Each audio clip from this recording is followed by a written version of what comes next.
ভারতে আসতে চলেছে প্লাস্টিকের টাকা। হ্যাঁ, ঠিক শুনেছেন, ভারতে কিন্তু আসতে চলেছে প্লাস্টিকের তৈরি টাকা, আর কাগজের টাকা নয়। আসলে ভারত সরকার কিন্তু রিজার্ভ ব্যাঙ্ক অফ ইন্ডিয়া বা আরবিআইকে পারমিশন দিয়ে দিয়েছে ভারতে পরীক্ষামূলকভাবে পলিমার বা প্লাস্টিকের তৈরি 500 টাকা, 100 টাকা, এই যে বিভিন্ন নোট আছে, এগুলি মানে চালু করতে। এবং এর ফলে কিন্তু টাকা ভিজে যাওয়ার আর সম্ভাবনাও থাকছে না এবং ছিঁড়ে যাওয়ারও সম্ভাবনা থাকছে না। কিন্তু সবথেকে ভালো জিনিস কী হবে জানেন? সেটি হচ্ছে এই টাকা কিন্তু জাল করা ভারতের শত্রুদের পক্ষে অত্যন্ত কঠিন হয়ে উঠবে।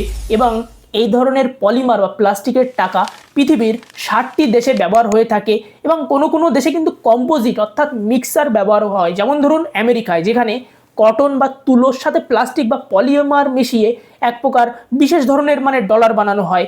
এবং এই প্লাস্টিকের টাকা যদি পরীক্ষায় সফল হয়, তাহলে কিন্তু সবথেকে বেশি লাভবান হতে চলেছে রিজার্ভ ব্যাঙ্ক অফ ইন্ডিয়া এবং ভারত সরকার। কেন বলুন তো?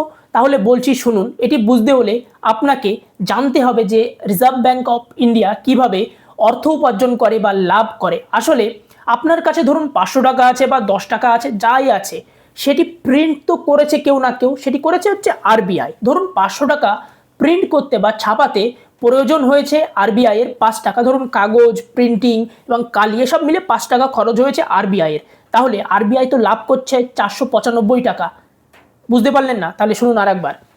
500 টাকা প্রিন্ট করতে খরচ হচ্ছে 5 টাকা। আর তাহলে এই 500 টাকা নিশ্চয়ই গাছ থেকে ঝরে পড়ছে না।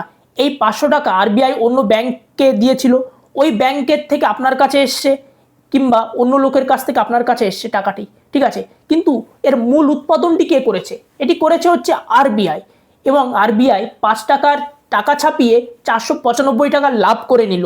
এবং এই যে লাভ করছে আরবিআই বিলিয়নস অফ ডলার, এটি কিন্তু ভারত সরকার আরবিআই এর কাছ থেকে নিয়ে বিভিন্ন জনকল্যাণমূলক কাজ করছে এবং অন্যান্য কাজকর্ম করে থাকে। কেননা সরকারের কাছে নিশ্চয়ই এমন কোনো গাছ নেই যেখানে নাড়া দিলেই টাকা ঝরে পড়বে। এটি একটি পিওর ইকোনমিক জিনিস, এটি অত্যন্ত জটিল বিষয়।